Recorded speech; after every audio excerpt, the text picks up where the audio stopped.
വിവാഹം കഴിക്കാൻ തയ്യാറായില്ല എന്നതുകൊണ്ട് മാത്രം ആത്മഹത്യാ പ്രേരണാ കുറ്റം നിലനിൽക്കില്ലെന്ന് സുപ്രീം കോടതി.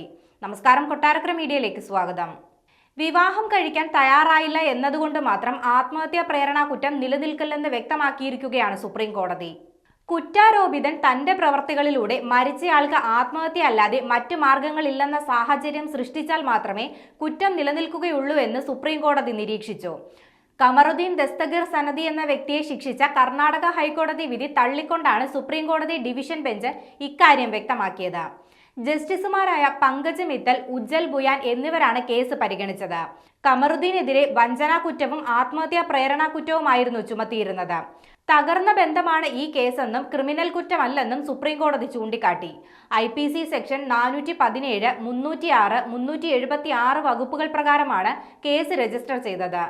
കർണാടക ഹൈക്കോടതി കമറുദ്ദീനെ 5 വർഷത്തേക്കാണ് ശിക്ഷിച്ചത്.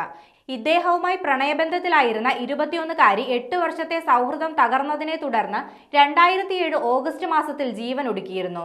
തന്റെ മകൾക്ക് വിവാഹ വാഗ്ദാനം നൽകി വഞ്ചിച്ചു എന്നാരോപിച്ച് യുവതിയുടെ അമ്മയാണ് കമറുദ്ദീനെതിരെ കോടതിയെ സമീപിച്ചത്. കേസ് പരിഗണിച്ച സുപ്രീം കോടതി യുവതിയുടെ ആത്മഹത്യാക്കുറിപ്പിൽ ഇരുവർക്കുമിടയിൽ ശാരീരിക ബന്ധം നടന്നതായി പരാമർശിച്ചിട്ടില്ലെന്നും ചൂണ്ടിക്കാട്ടി.